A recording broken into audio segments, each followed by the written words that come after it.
السلام علیکم ورحمۃ اللہ وبرکاتہ۔ بسم اللہ الرحمن الرحیم۔ دوستو، اچھرا لاہور کے قریب ایک اسلامی قصبہ جس زمانے کا یہ واقعہ ہے، اس وقت اچھرا کی آبادی لاہور سے بالکل الگ تھی اور بیچ میں لمبے فاصلے تک کھیت تھے۔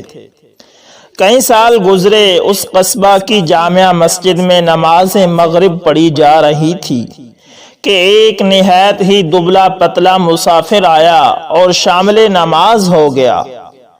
اگرچہ یہ مسافر محض ہڈیوں کا ڈھانچہ تھا، تاہم اس کی صورت با اثر تھی۔ نماز پڑھی گئی اور نمازی اپنے اپنے گھر چلے گئے۔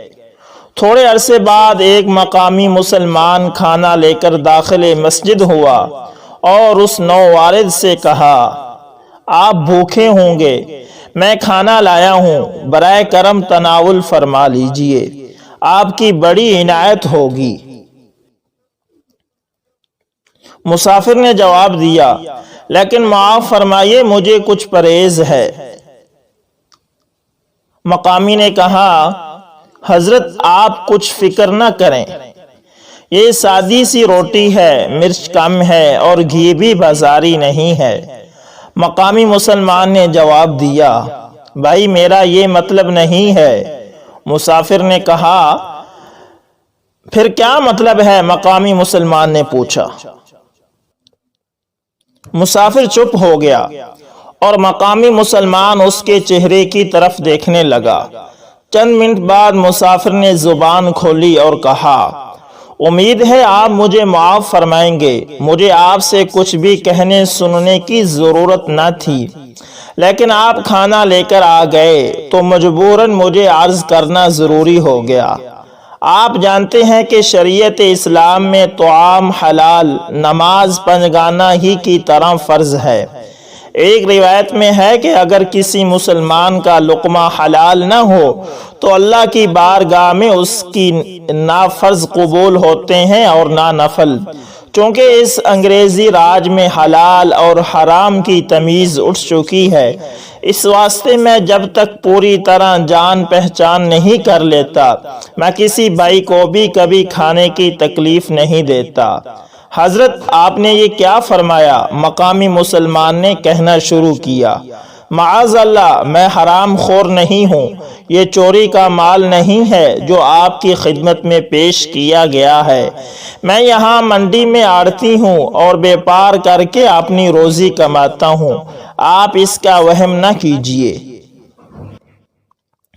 مسافر نے پوچھا، تو پھر آپ کی تجارت کے کسی مرحلہ میں سود کا لینا دینا نہیں ہے؟ مقامی نے کہا، میں یہ تو نہیں کہہ سکتا، کئی مواقع پر ہم کو منڈی سے قرض لینا پڑتا ہے اور مقررہ شرح پر سود بھی دینا پڑتا ہے۔ اسی طرح تجارتی مال کے ہیر پھیر میں دوسرے سے بھی ہم سود وصول کر لیتے ہیں۔ مسافر نے کہا، بہت اچھا، میں معافی چاہتا ہوں کہ آپ کو تکلیف ہوئی۔ احکام قرآن کے مطابق وہ تجارتی منافع جس میں سود کی آمیزش ہو حلال نہیں کہلا سکتا۔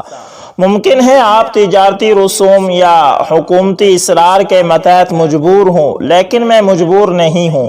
بے شک آپ کو تکلیف ہوئی اور آپ کے دل شکنی بھی ہوئی ہوگی، مگر آپ کے اسلامی اخلاق سے امید کرتا ہوں آپ اس کے لیے مجھے معاف فرما دیں گے۔ اس کے بعد مسافر نے مقامی مسلمان سے رخ پھیر لیا اور قبلے کی طرف منہ کر لیا اور یاد خدا میں مشغول ہو گیا۔ مقامی مسلمان اس آخری جواب سے سخت مضطرب اور پریشان ہوا۔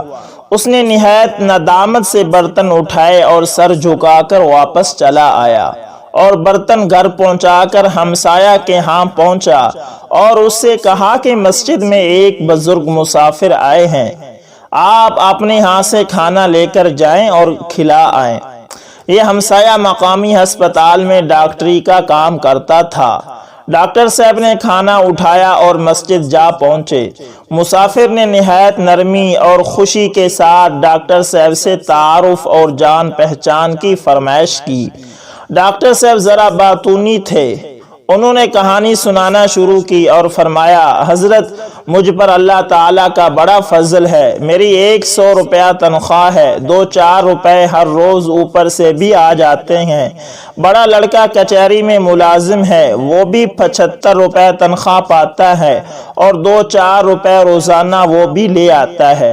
زمین بھی ہے جہاں سے سال کا غلہ آ جاتا ہے، وغیرہ وغیرہ۔ ڈاکٹر صاحب کی کہانی ختم ہوئی تو مسافر نے انہیں نہایت ہی محبت اور شیرینی سے سمجھایا کہ اسلام مقدس کی روح سے رشوت ستانی کس قدر بڑا جرم ہے، اور آخر میں اپنی معذوری ظاہر کر کے کھانا کھانے سے انکار کر دیا۔ مسافر کی گفتگو اس قدر سنجیدہ اور باوقار تھی کہ ڈاکٹر صاحب نے بھی ان کے سامنے اپنی گردن خم کر دی اور بڑی ندامت کے ساتھ کھانا اٹھا کر گھر واپس چل دیے۔ یہاں تاجر صاحب پہلے ہی ان کے منتظر تھے۔ یہ دونوں نہایت ہی درد و ندامت کے ساتھ ایک دوسرے کو اپنی کہانی سنا رہے تھے کہ 2-4 اور نیک دل مسلمان وہاں جمع ہو گئے۔ انہوں نے بھی یہ دونوں کہانیاں سنی اور آنن فانن یہ بات محلے میں عام ہو گئی۔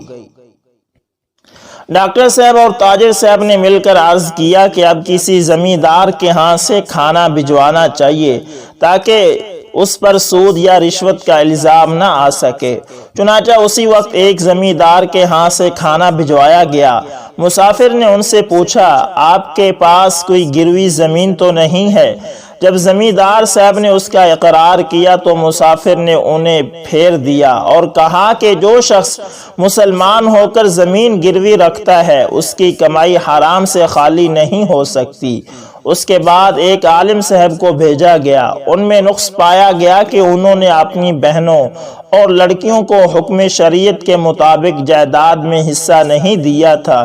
اس واسطے مسافر نے ان کا کھانا بھی رد کر دیا اور فرمایا کہ آپ بہنوں اور لڑکیوں کے حصہ شریک غاصب ہیں اور آپ کے ہر لقمے میں آدھے سے کم حرام شامل نہیں ہے۔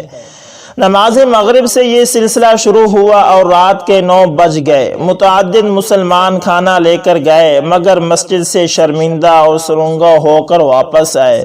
مسافر کلوا مما فی الارض حلالا طیبا کی کسوٹی لیے مسجد میں بیٹھا تھا اور ہر ایک مسلمان کو جو کھانا لے کر جاتا تھا اسی قرآنی کسوٹی پر پرکھتا اور شرمندہ کر کے باہر نکال دیتا تھا۔ تمام آبادی میں شور بھرپا ہو گیا، جا بجا یہی چرچا تھا۔ مسلمانوں کو بھوک اور نیند بھول گئی۔ گھروں میں، بازاروں میں، گلی کوچوں میں جہاں بھی 4 آدمی بیٹھے تھے یہی گفتگو اور ذکر تھا۔ جب کسی جگہ ایک مسلمان دوسرے کو کہتا تھا کہ تم کھانا لے جاؤ تو وہ اسی وقت کانوں پر ہاتھ رکھ دیتا تھا۔ کوئی کہتا تھا کہ میں راشی ہوں، کوئی کہتا تھا کہ میں سود خور ہوں، کوئی کہتا تھا کہ میں کم تولتا ہوں، کوئی کہتا تھا کہ میں نے لڑکیوں کو حصہ نہیں دیا، کوئی کہتا تھا کہ میری لڑکیوں کی آمدنی میں حرام شامل ہے۔ مختصر یہ کہ دلوں کے عیوب آج زبانوں پر آ گئے تھے اور ان کا برملا اعلان ہو رہا تھا۔ اگرچہ اچھرا میں ہزارہا مسلمان آباد تھے مگر ایک شخص بھی عقل حلال کا مدعی بن کر سامنے نہیں آتا تھا۔ بزرگان قصبہ کی گردنیں خم تھی۔ با احساس مسلمان زمین میں غرق ہوئے جا رہے تھے کہ آج ہزارہا مسلمانوں میں ایک شخص بھی نہیں ملتا جو ایک ایسے مسلمان مہمان کو جو عقل حلال کا طالب تھا ایک ہی وقت کا کھانا کھلا سکے۔ رات کے 10 بج گئے مگر کسی گھر سے کھانا نہ گیا۔ اب سوال یہ درپیش تھا کہ کیا یہ مسافر اچرا سے بھوکا چلا جائے گا؟ کیا رسول اللہ صلی اللہ علیہ وسلم کے امتی حرام کھانے پر مصر رہیں گے؟ جو وقت گزرتا جاتا تھا دلوں کا اضطراب بڑھتا جاتا تھا، یہاں تک کہ رات کے 11 بج گئے۔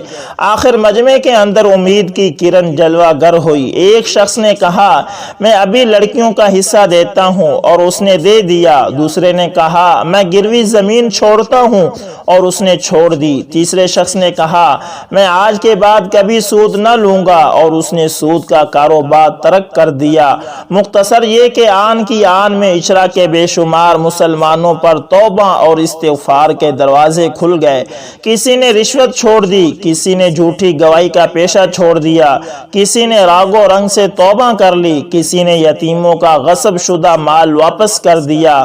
اس کے بعد تائبین کی جماعت کھانا لے کر مسافر کے پاس آئی اور اسے بتایا کہ اچھرا کے بے شمار مسلمان اب اللہ کی بارگاہ میں جھک گئے ہیں، انہوں نے اپنی غلطیوں کو محسوس کر لیا ہے اور اب عملی اصلاح اور توبہ کے بعد آپ کے پاس آئے ہیں اور یہ کھانا پیش کرتے ہیں۔ مسافر نے جب یہ واردات سنی تو سجدے میں گر گیا۔ اس کے بعد دسترخوان بچھایا گیا جس میں سے مسافر نے چند لقمے کھائے اور اس کے بعد لوگوں کو رخصت کر دیا۔